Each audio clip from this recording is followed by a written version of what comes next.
Hey guys, welcome to Challenges Education. In our current affairs section, we have started daily news analysis of All India Radio from newsonair.com. I hope this will help accelerating your preparation for government exams. Here the show begins. In the program news analysis, now we bring you a discussion on G20 summit and the changing global scenario. The participants are Bhaswati Mukherjee, former diplomat, and Simran Sodhi, journalist. The G20 is one of the most influential groupings in the world, and India is being represented at the summit by our Prime Minister Narendra Modi. The Prime Minister held a number of bilaterals and trilaterals, and he also made a significant address to the G20 last evening. Ambassador Mukherjee, when you see the Prime Minister's address to the G20 leaders, and the Prime Minister specifically emphasized the fact that fugitive economic offenders, that should be on the agenda of the G20, and he also said that strong and active cooperation and joint efforts is needed by the G20 states to achieve this. How do you feel that this pitch has gone down to the rest of the global community? The G20 today is one of the most important groupings, given that the Security Council does not really have in it as permanent members some of the most significant countries in the world today, which includes Japan and India. The Prime Minister's rolling out of this 7-point program to bring back economic offenders would resonate very well with the international community, given that this is one of the issues which is of great interest throughout the world, and India itself has so many of these fugitive offenders who are refusing to come back, and under the laws of the land they should be back in India facing trial. So given the kind of composition of the G20, this would be immensely helpful also when the agenda for action gets adopted for India's efforts to bring back these offenders.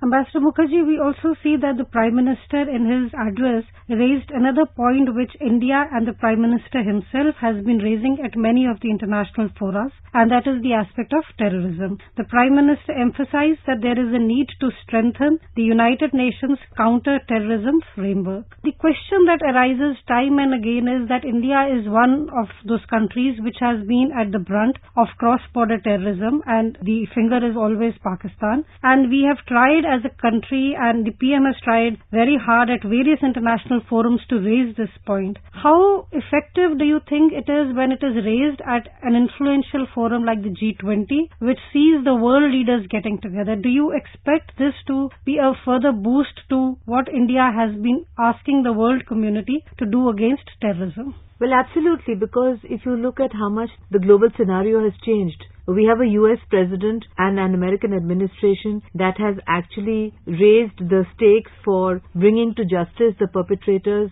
of the Mumbai terror blasts.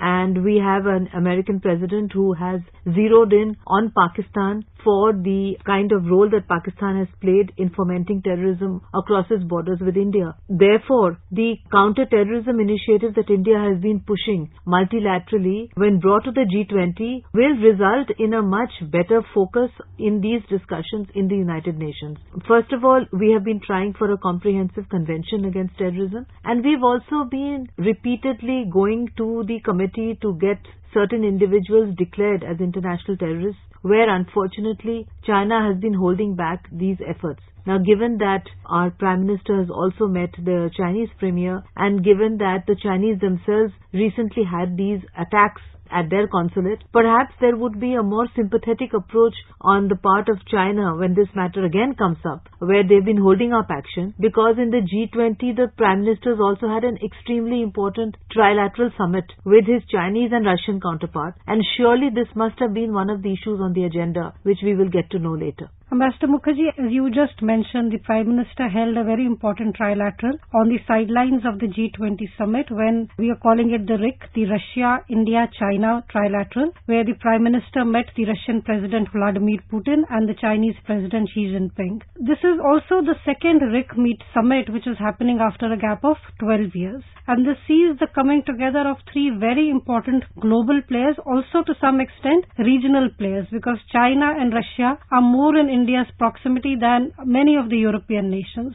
How important do you feel is this trilateral, and how much does it help India and China especially, which have always had a bit of a strain in their relationship, to come closer on many of the issues, for example terrorism, which we just talked about? It's very important because 12 years is far too long a period for such important global players and regional players not to meet. And the point is that we have been trying to move forward with the Chinese bilaterally on all issues where we can move forward while putting aside difficult problems. Now terrorism, now that the Chinese are beginning to see where with the blasts, with the attack at their consulate, with the kind of difficulties they are finding in CPEC, I think now our efforts to use the Putin connection in the trilateral in order to sensitize the Chinese that we need to cooperate with them and that it is in their interests to cooperate with us on terrorism, I think will have a better result now than it would have had perhaps if they had met last year or the year before. So apart from that, there would be so many other important issues because this is a grouping of the most important economies.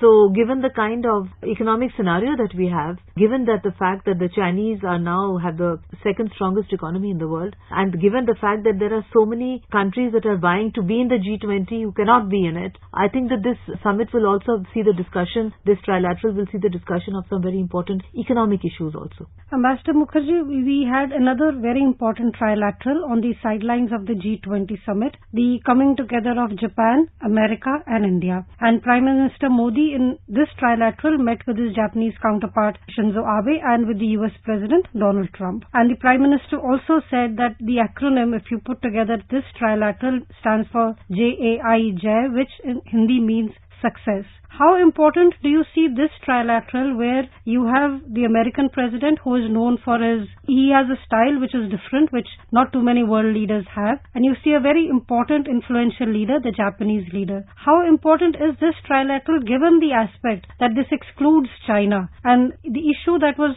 most focused in this trilateral seems to be the security of the Indo-Pacific region. Actually, the Japanese Premier and our Prime Minister have a very warm relationship right from the very first time that they met. And as far as the US President is concerned, from a purely bilateral or strategic perspective, he has actually been very, very good for India on all the issues which matter to India. And that includes a clear understanding of the results of Pakistani-inspired terrorism for India's strategic interests.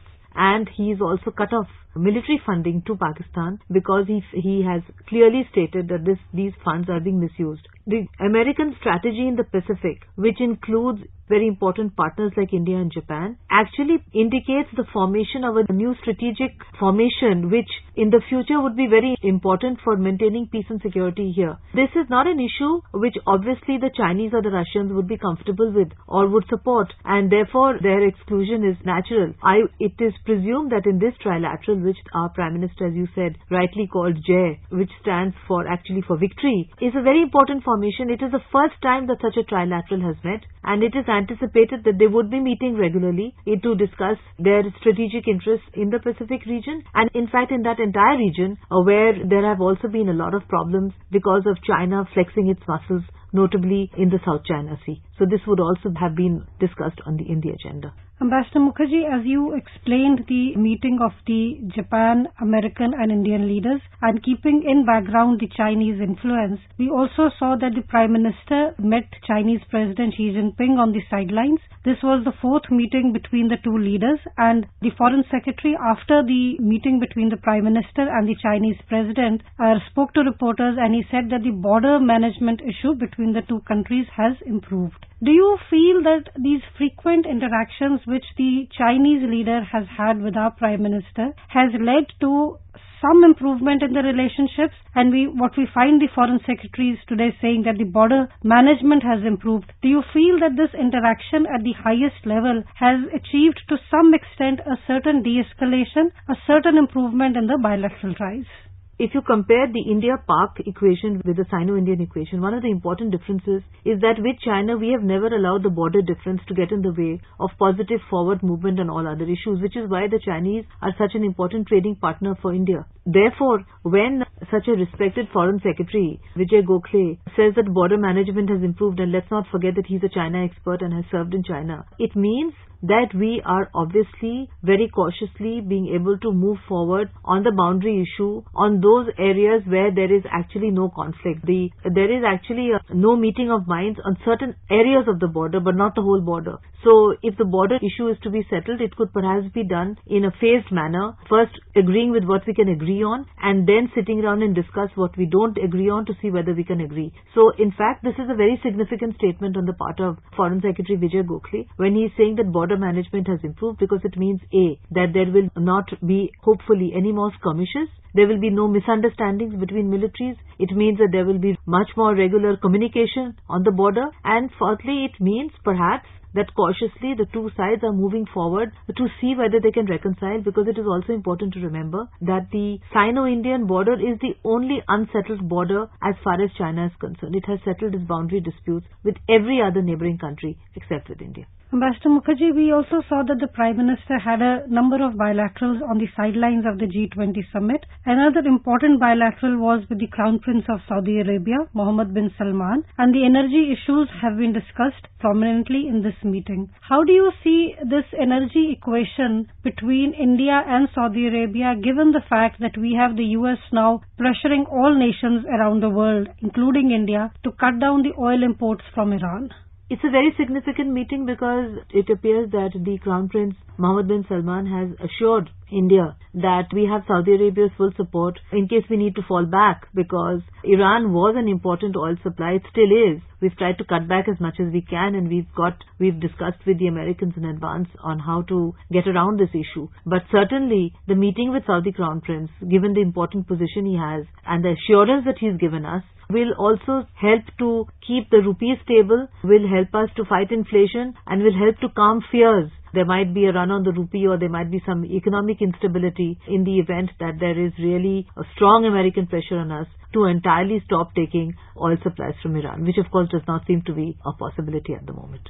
Ambassador Mukherjee, if we were to look at the G20 grouping as a whole as one of the most influential, important retreat where world leaders get together, and we have seen in Argentina, do you feel that G20 today is a much more reflective of the world realities? Absolutely. That was one of the issues that we discussed right at the beginning, that the G20 today represents the world power as it is today in 2018, whereas the Security Council represents the victorious powers after the Second World War. Therefore, in this grouping, one can see for oneself how power equations are shifting. Like, we haven't heard too much about UK at all. That probably reflects UK's reduced stature as Brexit is approaching. We haven't heard so much about some of the other major players who used to play such an important role earlier regionally and internationally. On the other hand, everyone is talking about India's trilateral with Putin and China on one hand, India's trilateral with the United States and Japan on the other. So I think this also reflects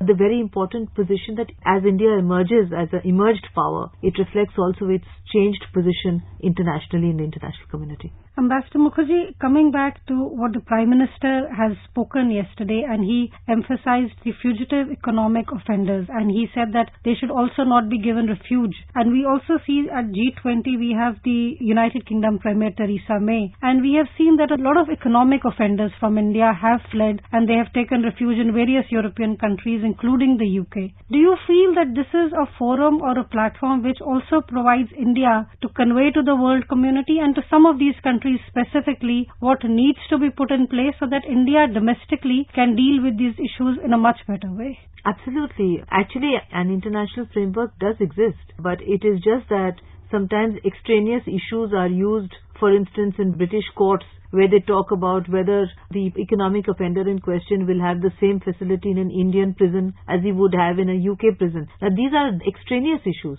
The point is that the person is an offender under Indian law, is an Indian national, and should be returned to India to face trial. So, in these kind of fora, where such arguments cannot be used, it also provides an opportunity for us to pressure or to sensitize countries like the UK, which have so many offenders, that it is in the interest of the bilateral relationship as well as to give a strong signal internationally that economic offenders have no place to go, to return these offenders back to India. So I think that's a very positive development. And we will continue our discussions on many of the important developments today and the Prime Minister's various meetings on the sidelines of the G20 summit. Thank you. In the end, I would request you all to please subscribe to our channel if not done yet, so that you can get an instant notification for the videos we upload. God bless you all.